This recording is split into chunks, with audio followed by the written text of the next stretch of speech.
Oke lah everyone, welcome to Analysis dan update lagi seputar koin kripto. Dan di video kali ini kita bakalan bahas seputar SPX nih, yang mana ini juga adalah salah satu meme coin ya, yang teman-teman banyak banget request melalui kolom komen pada beberapa postingan video saya sebelumnya. Dan mungkin buat teman-teman yang belum tahu nih SPX ini tuh meme coin apa sih, kemudian terinspirasi dari mana dan sebagainya, itu teman-teman boleh banget mampir ke video pembahasan meme coin SPX saya yang sebelumnya. Karena di situ saya jelasin lengkap nih seputar SPX ini tuh apa, sampai ke price action-nya pada saat itu yang mana belum sampai di titik harga sekarang saya udah bahas di video tersebut. Dan teman-teman buat yang mau nonton feel free buat mampir aja ke sana. Dan oke, di video kali ini mungkin kita bakalan bahas lebih jauh seputar price action-nya dan juga tentunya tentang atau terkait beberapa data seputar SPX ini. Namun sebelumnya disclaimer dulu ya, bahwasannya video ini sama sekali nggak bermaksud buat mengajak teman-teman semua menjual ataupun membeli aset tertentu dan juga sama sekali nggak bermaksud buat mempromosikan aset tertentu. So always do your own research karena this is not financial advice. Dan kayak biasa, pertama-tama kita bakalan intip dulu dari sini. Nah, di sini kita akan coba lihat dan intip dulu dari coinmarketcap.com, di mana di sini kita bakalan lihat nih dari sektor memes, kita coba lihat bahwasannya SPX ini berada di ranking ke 106 ya. Jadi meme coin SPX ini kalau kita sortir dari sektor memes, di sini secara overall dia berada di urutan ke 106 dari segi kapitalisasi pasarnya. Namun kalau dari sektor memesnya kalau kita hitung nih rankingnya 1, 2, 3, 4, 5, 6, 7 ya lebih kurang di peringkat 8 lah ya kalau dari market cap meme coinnya. Dan di sini untuk posisinya tepat berada di bawah Farcoin dan juga di atas Dokifat teman-teman. Dan kalau kita coba lihat dari sini teman-teman ya, dari segi open interest buat SPX. Jadi dalam 24 jam terakhir open interestnya juga melemah dengan lumayan ya, yaitu di kisaran minus 9,85%.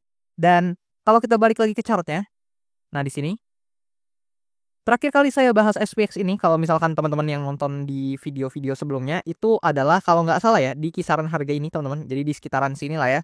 Dan pada saat itu SPX ini memang baru aja testing di area supply-nya. Dan saya katakan pada saat itu memang ada potensi untuk menguji lagi nih ke area demand-nya ya, yang di sini. Tapi ternyata teman-teman, di demand area di sini dia nggak mampu bertahan ya. Dan pada saat itu juga kalau teman-teman cross check lagi, saya katakan bahwasannya jika dia breakdown dari demand areanya yang di sini, dia bakalan berubah tentu jadi area resistance atau supply dan dia bakalan testing nih di demand area di bawah sini. Dan ternyata kejadian teman-teman, kalian bisa lihat dia testing lagi nih di demand area yang di bawah sini. Sorry teman-teman, nah yang di bawah sini lah ya lebih kurang. Dan setelah itu kalau kalian lihat di sini, nah, kalau kita coba zoom dan perdekat sedikit ya, perbesar lah ya. Di sini dia testing berkali-kali di mana area ini kalian bisa notice sendiri lah ya. Oke, sorry teman-teman. Nah, di sini kalau kita lihat, nah kalian bisa lihat nih, dia ke testing beberapa kali atau ke hit beberapa kali juga dan sempat ada reaction yang cukup positif tapi sangat disayangkan dia harus di breakdown teman-teman pada akhirnya di mana area di sini. Dan semenjak dia breakdown, ini dia jadi area resistance dan sebelumnya sempat naik memang tapi ya kalian lihat koreksi lagi teman-teman. Dan ini adalah demand area yang sebenarnya cukup berdampak lah ya atau cukup berpengaruh di SPX ini atau cukup krusial karena memang bahkan ketika dia listing ini dia berada di atas demand area ini teman-teman.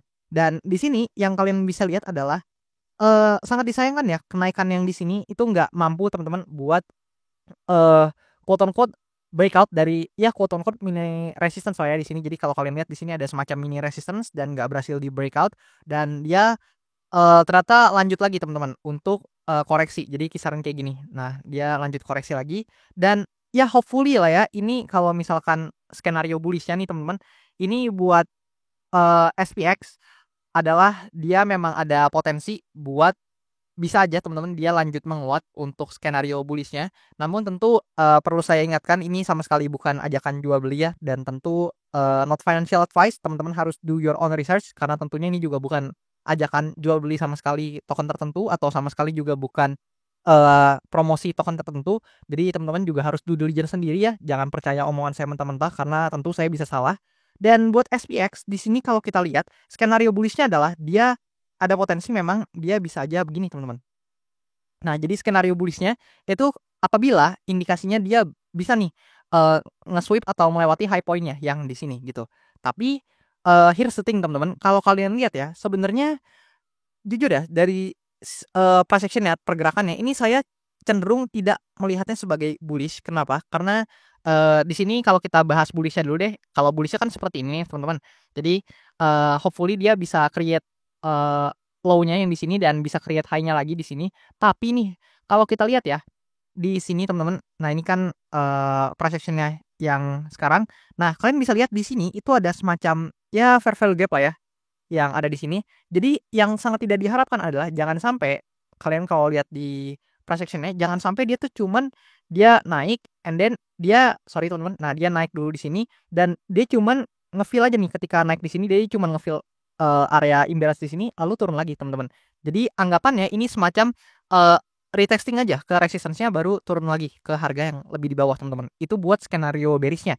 Jadi, di sini ya kalau kalian lihat dia memang sudah semacam fill sebagian besar buat fair value gap-nya yang ada di candle ini. Kalau kalian, notice ya buat teman-teman yang ngerti, terkait fair value gap dan imbalance pasti kalian, notice di sini ada fair value gap dan, di sini kita disambut dengan candle merah teman-teman.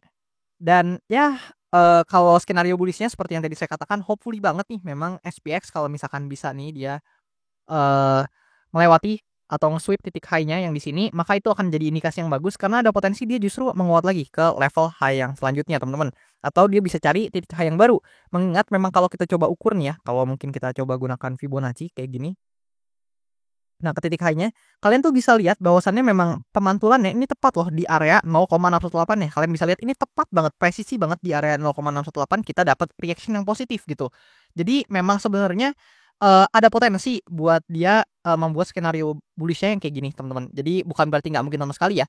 Dan kalau ini yang terjadi, maka ini good sign banget buat SPX karena ada potensi buat dia testing lagi nih atau coba testing di area resistance-nya yang di sini. Namun, mungkin nggak kayak gini ya, mungkin akan ada, eee koreksi lagi sedikit baru kemudian, coba testing ke resistance-nya yang kayak gini. Tapi itu juga ya belum tentu terjadi seperti ini ya, bisa aja di, area-area tertentu dia kena reject lagi tapi, eee, di sini kalau misalkan dia berhasil break dari titik high yang di sini maka, good sign atau pertanda yang bagus, indikasi yang bagus dan memang secara target yang realistis ada potensi dia buat menguji lagi resistance-nya yang ada di atas ini gitu. Namun ya sebaliknya teman-teman, kalau ternyata justru skenario yang terjadi bukan seperti itu, melainkan skenario yang terjadi adalah di sini kalau kita hapus dulu nih buat semuanya, nah kayak gini. Nah, kalau misalkan skenario yang terjadi adalah dia malah kayak gini, teman-teman.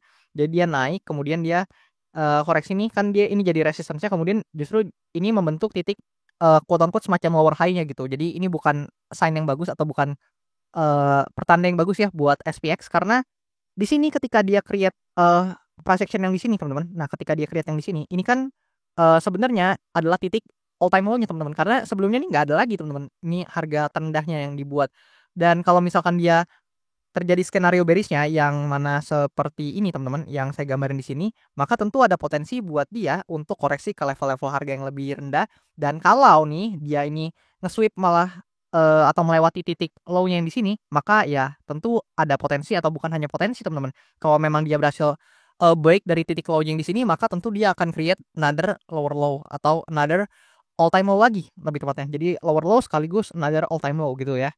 Dan kalau kita lihat satu hal mungkin ini yang sedikit positif ya buat SPX karena secara stokastik RSI ini udah mulai climbing up.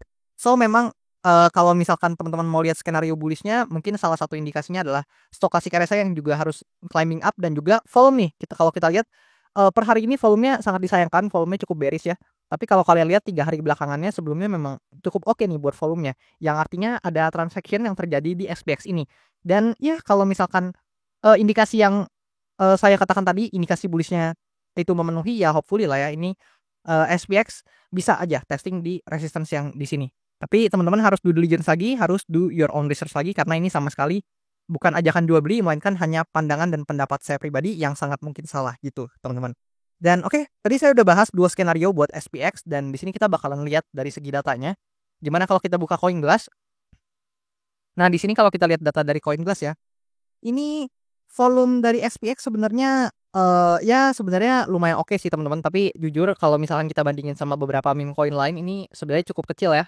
Dan ini volumenya di angka 162,94 million of dollar. Ya sebenarnya cukup oke lah untuk meme coin, tapi teman-teman boleh bandingin sama meme coin lain yang besar-besar, seperti mungkin PP dan lain-lain mungkin akan lebih besar untuk meme coin tersebut dibandingkan SPX ini. Dan kalau misalkan kita lihat dalam 24 jam terakhir, di sini liquidation-nya ada di angka $135,93 ya. Dan ini di perbanyak atau bukan diperbanyak teman-teman. Mayoritasnya lah ya. Ini mayority dari liquidation-nya ini ada di posisi long dan wajar aja ya karena memang harganya lagi begini teman-teman, lagi turun. Mungkin meskipun ini kelihatannya sedikit ya, mungkin banyak orang-orang yang over leverage juga dan tidak menggunakan money management yang baik sehingga kena likuidasi teman-teman. Yang mana kalau kita lihat balik lagi ke CoinGlass, nah kalian bisa lihat di sini, ya ini long positionnya yang terlikuidasi dalam 24 jam terakhir ada di angka 98,17 ribu US dollar teman-teman. Dan kalau kita lihat dari analytics-nya yang tadi udah saya buka, nah di sini. Nah, di sini kita pindah ke bagian analytics buat SPX. Dan ya, kita bisa lihat ya, paling tidak teman-teman, di bulan April diawali dengan hijau ya, nggak kayak beberapa meme coin yang kita bahas sebelumnya kayak ACT, Peanut dan lain-lain itu baru awal-awal kuartal 2 ya udah negatif dengan sangat signifikan. Paling nggak SPX ini sedikit berbeda di mana di kuartal 2 dia ini menghijau teman-teman. At least di awal-awal berbuka dengan yang oke teman-teman ya di kuartal 2 ini buat SPX secara return teman-teman. Jadi dia opening return-nya cukup oke di kuartal 2, tapi kan ini masih awal-awal teman-teman. Kita nggak tahu nih ke depannya akan seperti apa. Tapi berkaca dari history, memang di kuartal 1 ini adalah kuartal paling buruk ya buat return-nya SPX ini secara history. Dan di kuartal 2 ini cenderung cukup oke sebenarnya teman-teman. So, mari kita lihat nih apakah di kuartal 2 ini SPX bakalan bisa perform, mengingat nih di bulan April, Mei, dan Juni sebelumnya di kuartal 2 ini semuanya hijau teman-teman. Jadi kuartal 2 ini adalah kuartal di mana semua return-nya dari setiap bulan di kuartal 2 ini sampai sekarang teman-teman, setidaknya dari koin yang di listing sampai sekarang ini masih hijau semua teman-teman. So mari kita lihat apakah di kuartal 2 ini paling nggak di bulan April dulu deh SPX ini bisa perform atau enggak gitu. Dan gimana? Coba teman-teman komen nih pendapat kalian seputar meme coin satu ini, yang mana ini kan adalah ya quote on quote parodi lah ya dari indeks sahamnya US yaitu SPY atau S&P 500. Dan gimana pendapat kalian, apakah meme coin satu ini menarik atau justru menurut kalian kayaknya lebih menarik meme coin lain, atau bahkan kalian adalah tipe yang kayaknya altcoin yang punya fundamental dan project lebih jelas itu lebih better dan lain-lain. Gimana pendapat kalian? Tulis aja di kolom komentar di bawah. Dan juga buat teman-teman jangan lupa kalian boleh banget request analisa koin di kolom komen di bawah. Jangan malu-malu dan jangan sungkan. Dan seperti biasa, kalau misalkan banyak yang tertarik bakalan saya usahakan buat bahas cepatnya. Dan oke, lebih kurang kayak gitu. Dan satu lagi teman-teman, di sini buat kalian yang mau mungkin sekaligus support saya, kalian juga boleh nih buat mampir ke Linktree yang tertera di bio account TikTok ataupun Instagram saya, atau di description di channel YouTube saya juga ada. Di sana kalian bisa akses link traktir yang mana kalian bisa request analisa koin sekaligus support saya juga teman-teman. Dan oke, lebih kurang kayak gitu. Thank you banget buat teman-teman semua yang udah nonton video ini sampai selesai dan sampai habis. Thank you banget juga nih buat teman-teman yang selalu komen, yang selalu kasih like dan juga selalu support saya, dan sampai jumpa di video-video selanjutnya.